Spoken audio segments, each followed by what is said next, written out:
Hi guys! Welcome po ulit sa aking channel. Disnin Malakay po. Simplify habang na yung simpleng buhay. Buhay na walang arte, less stress. Join me guys sa aking simpleng vlog for the day. Isang magandang buhay po sa ating lahat.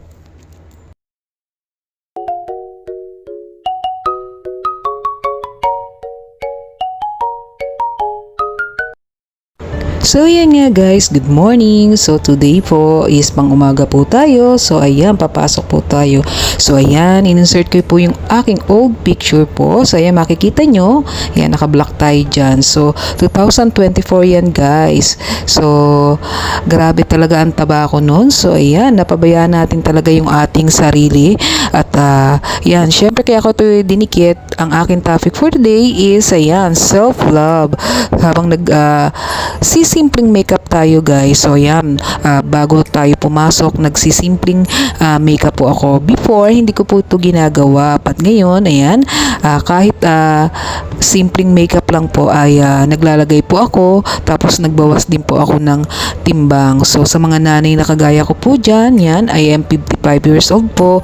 So totally po talaga na pabayaan ko yung sarili ko before.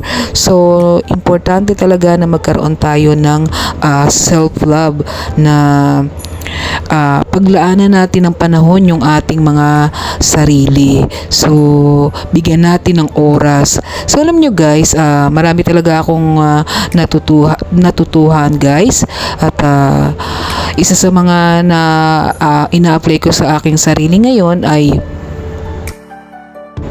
ang alagaan ang sarili at yung ating mental health. So alam niyo guys, sa mga nanay na kagaya ko, ayan, marami tayong mga problema, mga pinagdaraanan sa buhay. So syempre pagka minsan ganun, abala na tayo sa maraming gawain sa bahay, plus nagtatrabaho pa tayo. So talagang minsan yung pag-iisip natin, yung labis na pag-iisip natin sa mga bagay na hindi natin kontrolado. So yun ang minsan isa sa mga dahilan kung bakit napapabayaan natin yung ating mga sarili. So this time yan, nagpapasalamat ako kay Lord kasi nga yung aking inner peace na talagang nararamdaman ko ngayon, ayun, sobrang thankful ko po. At totoo nga yung sinasabi na ng iba na nakikita ko sa mga sa mga social media na wag nating pabayaan na nakawin ng iba yung ating inner peace na nararamdaman. So syempre kapag peaceful yung ating kaisipan, yung ating puso, so syempre mas magiging maganda, ayan, at magiging panatag yung ating mga kalooban. May mga bagay kasi na hindi natin kayang kontrolin at ano man yan, mga bagay na pangyayari sa ating buhay, pwedeng financial, family problem, at mga problema sa work, kahit na anong mga problem na hindi na natin kaya talagang i-control, ipagkaloob natin kay Lord dyan. At ipag-pray natin na kung ano yung magandang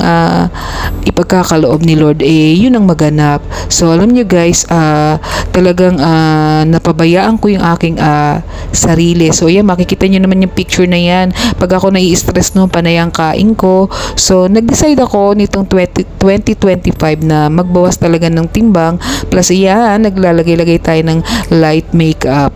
So mas peaceful ngayon yung aking kaisipan, mas peaceful yung aking damdamin. Kasi nga, inilet go ko na talaga yung mga bagay, yung mga problema na hindi na makokontrol. So yan, tayo mga nanay na mga nakakaranas ng mga suliranin dyan, i-ano natin yan, ipag-pray natin. At syempre, hindi porket na magbibigay tayo o maglalaan tayo ng oras sa ating sarili, pababayaan natin yung ating mga family. So syempre, priority pa rin natin yung ating family. But ngayon, this time, yan, 55 years old na ako, napaka-importante at napakahalaga pala na naglalaan ka ng oras sa sarili mo. Talagang napabayaan ko yung self ko. So this time, nagpo-focus ako na